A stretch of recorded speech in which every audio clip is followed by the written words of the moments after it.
Flavie Flamand. On est fait pour s'entendre. Il y a des familles de peur, Jérôme Palozzolo? Alors oui, il y a des familles de peur. Il y a les familles, donc on disait, les peurs des animaux. Il peut y avoir les phobies des piqûres, les phobies du sang, les phobies des maladies. Les phobies les plus fréquentes en général, c'est ce qu'on appelle l'agoraphobie. Alors l'agoraphobie, petite parenthèse, c'est pas la peur des grands espaces ou la peur de la foule. L'agoraphobie, c'est la peur de faire un malaise dans un endroit où on ne peut pas être secouru tout de suite, ou alors la peur de faire un malaise dans un endroit d'où on ne peut pas s'extraire tout de suite. D'accord. Aussi la phobie sociale. La phobie sociale, c'est peur de quelqu'un l'autre, qui va avoir la peur panique du regard de l'autre. Donc ça, c'est quelque chose de très handicapant. En fait, on revient à ce qu'on évoquait, une phobie, c'est pathologique, c'est-à-dire c'est à partir du moment où ça va empêcher la personne de faire quelque chose. Elle a envie de partir en vacances, elle ne peut pas partir parce qu'elle doit prendre le train, elle ne peut pas prendre le train. Elle ne peut plus aller travailler, elle ne peut plus sortir. Ça va avoir un impact handicapant sur son quotidien. Comment est-ce qu'on développe une phobie particulière? Pourquoi Anne-Marie a-t-elle peur des vaches? Pourquoi Val a-t-elle peur des chauves-souris?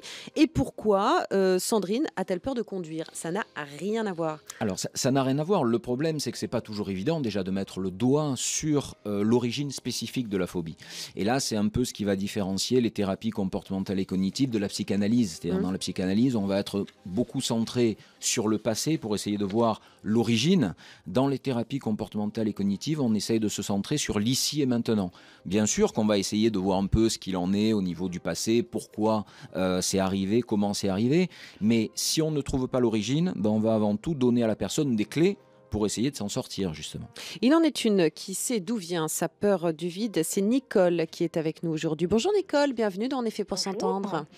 Ça va Nicole ? Ça va, merci. Alors, j'aimerais que vous nous expliquiez comment ça s'est passé pour vous il y a 15 ans. Vous étiez en train de vous promener tranquillement. Voilà, j'étais en montagne, Oui.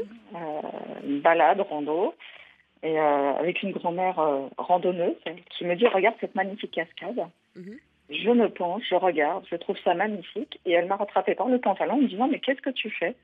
Attirée par le vide. Et depuis, je vis l'enfer, l'enfer, supportable, mais j'ai une peur du vide. Vous avez peur du vide au point que vous ne pouvez pas marcher sur une grille de métro parisien? Non.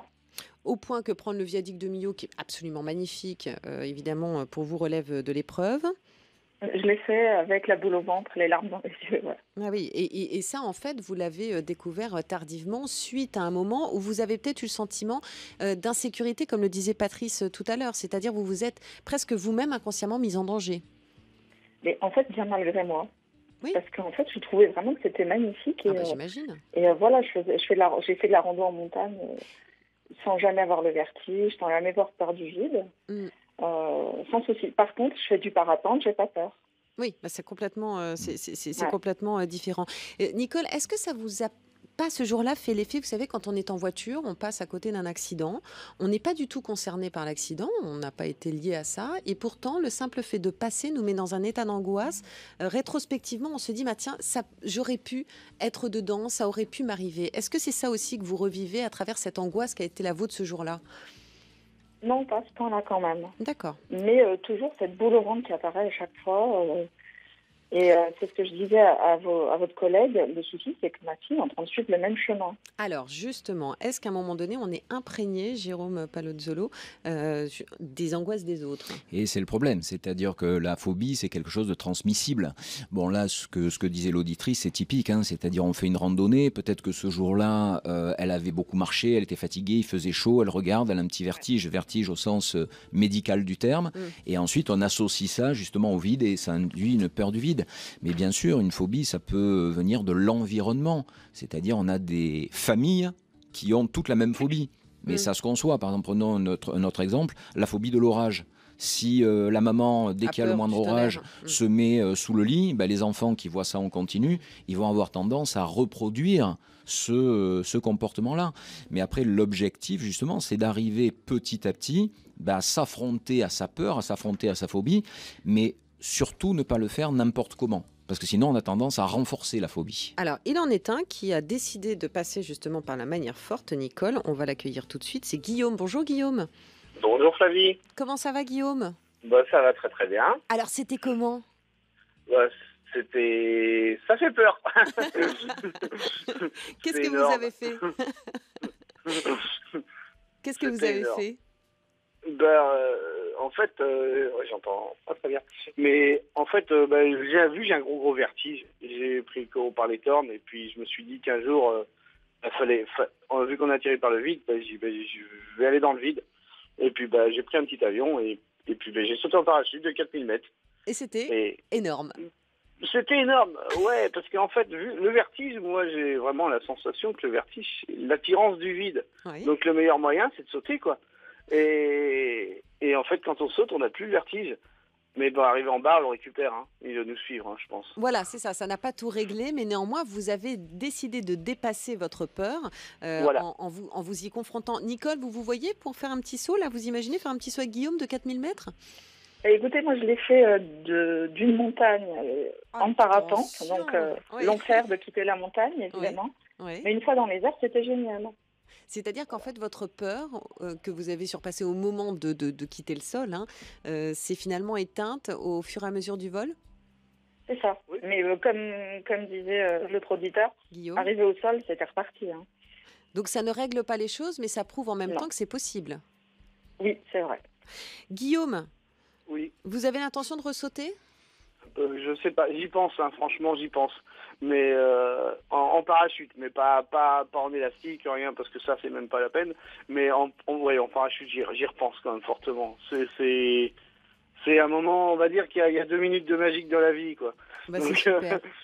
Où on n'a plus peur de rien. Mais écoutez, ça c'est merveilleux, quoi. Ah bah oui, c'est merveilleux. Je vous remercie en tout cas, et Guillaume et Nicole, d'avoir éclairé l'antenne d'RTL de votre expérience. Dans un instant, évidemment, on va revenir sur tout ça et voir quelles clés on peut donner aussi à ceux qui eux-mêmes souffrent du vide ou du vertige. Dans un instant avec vous sur RTL. Je vous embrasse, Nicole. Salut Guillaume. Bon vol. Bon allez, saut. à bientôt. Merci. Au revoir. Au revoir. Jusqu'à 16h, Flavie Flamand sur RTL. On est fait pour s'entendre. Moi, j'ai la phobie des ballons de baudruche, pétards, feux d'artifice, nous écrit Pierre. Cette phobie a-t-elle un nom? Comment s'en débarrasser?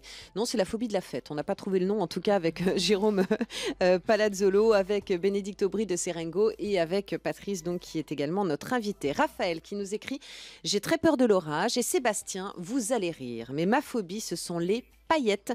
Oui, vous avez bien lu. À la vue de celle-ci, je suis complètement paralysée et je fais vivre un véritable enfer à mon épouse et à mes enfants, surtout en période de fête et surtout pour décorer le sapin. Alors, c'est vrai qu'on peut avoir peur, et on l'aura bien compris avec vous, Jérôme Palazzolo, de tout et de rien. C'est-à-dire que c'est irrationnel, hein, c'est assez déraisonné. Je voudrais qu'on revienne sur le témoignage il y a un instant de Guillaume qui nous a expliqué que lui, il avait peur du vide, à l'instar de Nicole d'ailleurs, hein, et qu'en même temps, l'un a fait du parapente, l'autre a fait un saut en parachute de 4000 mètres. Ils l'ont fait, mais ça ne règle pas le problème. Et ça ne règle pas le problème, parce que l'objectif serait de répéter les choses. Le fait d'affronter la situation, ça peut même parfois renforcer la phobie. C'est-à-dire, en gros, j'ai peur de le faire, je le fais parce qu'effectivement j'ai confiance en moi, je m'y prépare, etc. Mais une fois que je l'ai fait, je dis ouf, heureusement que j'ai fait ça. Et pour revenir justement au témoignage, je vais vous apporter, si vous voulez bien, le mien de témoignage. Moi j'ai l'acrophobie, la phobie du vide, le vertige. Et il n'y a pas longtemps, c'était l'anniversaire de mon fils qui fêtait ses 16 ans. Et donc, je vais voir mon fils, 16 ans. Bon, en général, les ados, ils veulent pas trop faire des choses avec leurs parents. Et je dis à mon fils, je dis, qu'est-ce que tu veux pour ton anniversaire? Et donc, il me regarde, les yeux pleins de larmes, en me disant, papa, j'aimerais faire un saut à l'élastique avec toi. Donc, vous imaginez bien que là, je pouvais pas me défiler. Donc, il a eu la merveilleuse idée de m'amener sur le plus haut pont d'Europe, qui est le pont de l'Artubie. Et nous avons sauté de 183 mètres. C'était bien? Je sais pas. Disons que j'ai sauté, je l'ai fait.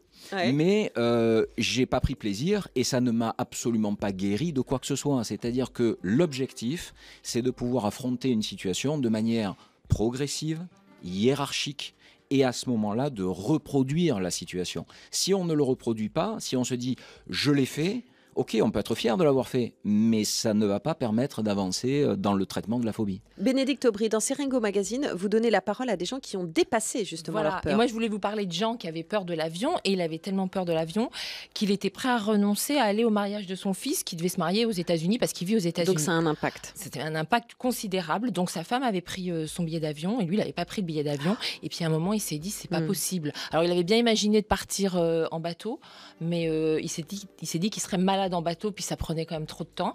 Donc finalement, il a fait le fameux stage Air France dont on a tous entendu parler.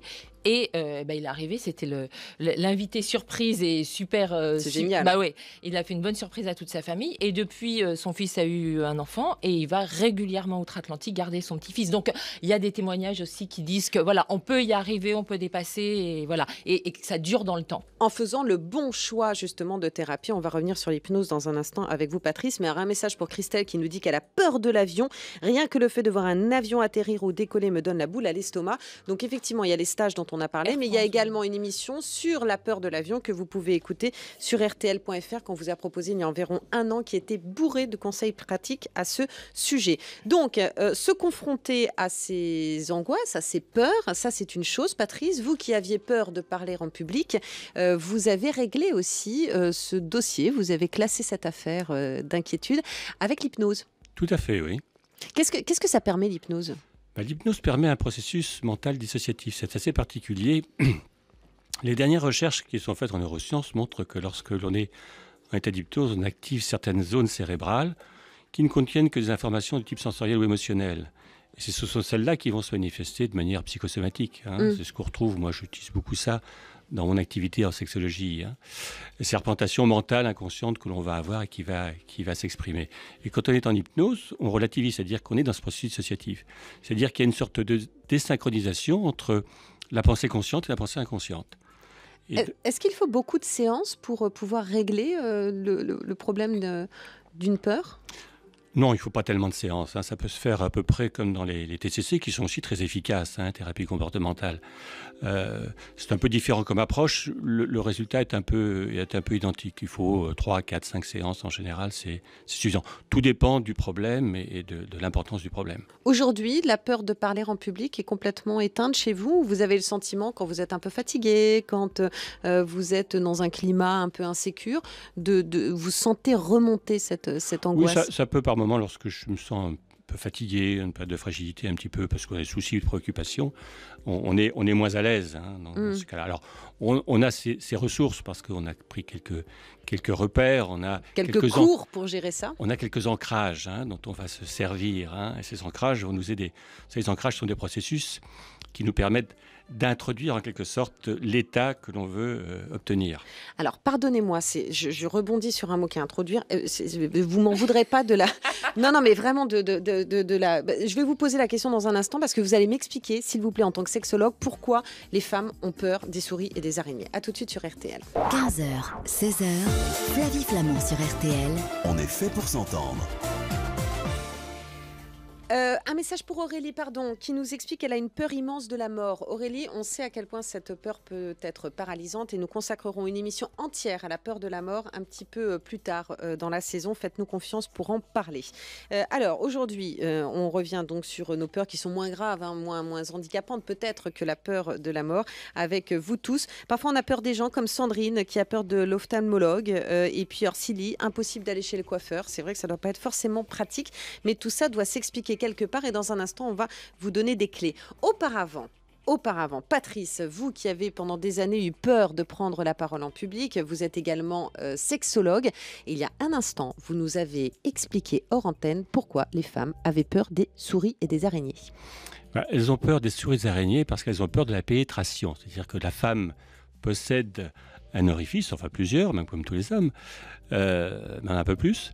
Et donc, il y a toujours la peur de pénétrer dans cette intimité qui est chez beaucoup de femmes quelque chose d'inconnu. On est amené, nous, en tant que sexologue, à traiter des mariages non consommés où les femmes ont peur de la pénétration. D'accord, donc ça fait partie des peurs en matière de sexe. Certaines femmes ont des angoisses, oui. Des hommes ont des peurs aussi, j'imagine ? Oui, elles sont moins importantes que les femmes, parce que je dirais cet orifice vaginal représente quand même une possibilité d'intrusion dans le corps. Eh bien, je ne verrai plus les araignées de la même façon, évidemment, ni les petites souris. D'ailleurs, j'avais un rat, moi, qui s'appelait Barnabé. C'est vrai que franchement, ça m'a jamais traversé l'esprit. Donc, comme quoi, c'est complètement irrationnel quand même. Alors, comment règle-t-on justement ces peurs de la pénétration, mais autres également, Jérôme Palazzolo. Il y a un instant, Patrice nous expliquait les bienfaits de l'hypnose. Il y a d'autres techniques aussi. Alors oui, il y a beaucoup de techniques. En fait, globalement, l'objectif, c'est quoi ? C'est d'associer quelque chose d'agréable à ses pensées négatives. on a un mécanisme qui est très compliqué au niveau du cerveau. Maintenant, quand on regarde en prenant un petit peu de distance, on s'aperçoit que c'est pas si compliqué que ça. On ne peut pas dans le même temps avoir une émotion positive et une émotion négative. Donc l'objectif dans un premier temps, ça va être d'apprendre à la personne à se relaxer. L'hypnose peut être intéressante, ça peut être de la méditation, ça peut être de la simple de relaxation, etc. Et on va petit à petit l'amener à envisager d'affronter ses phobies, d'affronter les situations qui lui posent problème. Alors au départ, on parle d'exposition en imagination, où on va l'amener en imagination à se projeter dans la situation qui pose problème. Et petit à petit, on va l'amener à s'exposer in vivo, c'est-à-dire en situation. Mais contrairement à ce qu'on évoquait tout à l'heure dans le saut à l'élastique, le saut en parachute, etc., l'objectif, c'est que tout ça se fasse de manière hiérarchique. Donc, on travaille avec le patient, on lui demande d'établir une sorte de feuille de route où lui va lister des situations en partant de la moins angoissante à la plus angoissante, et on va l'amener à affronter ces situations. Et quand la situation numéro 1 ne pose plus problème, on passe à la 2, et après à la 3, etc. etc. Et on l'accompagne dans tout ce processus. On sent quand même que toutes ces situations sont des situations de vulnérabilité. Vous nous disiez, agoraphobie, c'est l'idée de pouvoir avoir un malaise et de ne pas pouvoir être évacué à temps à cause du monde ou à cause de l'endroit dans lequel on est. Vous nous expliquez que aller chez le coiffeur, c'est pas véritablement la peur du coiffeur, c'est une forme d'agoraphobie aussi, c'est être bloqué sur un fauteuil, être à la merci finalement de quelqu'un qui transforme notre apparence. Il n'y a que des positions de vulnérabilité. Est-ce que ça n'est pas là aussi qu'on doit jouer, c'est-à-dire sur nos insécurités affectives aussi? C'est-à-dire pas simplement regarder un concombre en face, mais se dire voilà, pourquoi j'ai peur de ça? Qu'est-ce qui me manque affectivement? Qu'est-ce qui fait que je ne suis pas sécure? Mais complètement. Et même plus que la simple sécurité, c'est une atteinte de l'intégrité qui pose problème. Donc à ce moment-là, on travaille sur la gestion des émotions, on travaille, comme disait Patrice tout à l'heure, sur la gestion du stress. Ça, c'est un point très important. Et en fait, ce qui importe, c'est de redonner à la personne confiance en elle. C'est-à-dire lui dire, voilà, vous voyez, vous pouvez à nouveau affronter la situation. Parce que c'est facile de le dire. C'est facile de dire, écoutez, prenez l'avion et puis ça va aller, vous risquez rien.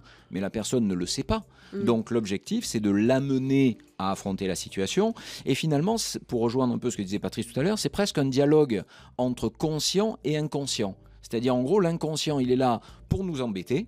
Il est tout le temps en train de nous poser des tas de questions ennuyeuses.